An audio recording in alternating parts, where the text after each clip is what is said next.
Ivanom Bodrožić, šta se desilo u Hajatu, koja mu je bila ljubavnica i on zna da ja znam da mu je ona bila ljubavnica dugogodišnja, koja je igrala po stolovima u klubu privrednika, ponašala se kao više nego njegova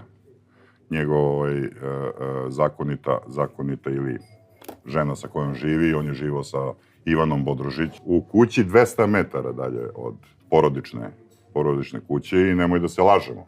On zna da ja znam da je to tako. Nađena je u hotelu Hajat pod nerazjašnjenim okolnostima. On je tu bio, predozirana i tako dalje, svaljeno sve na nekog tamo tehničara koji je došao i da, pa kako došao taj tehničar? Tako što je ono, koja je to priča koja je plasirana javnosti? Došao je tehničar zato što je ona njega pozvala, šta? A uveče, to je iste večeri, da se samo ne zaboravi, je bio dole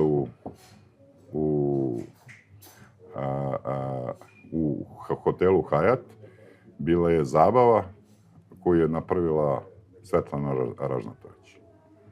I sad vi, ajde da tu pronađemo neke veze, jer stalno se pominju iste imena i večito se nešto gura ispod tepiha ili večito se spinuje da to nije tako. Zato što imaš medij pa ti spinuješ da nije tako.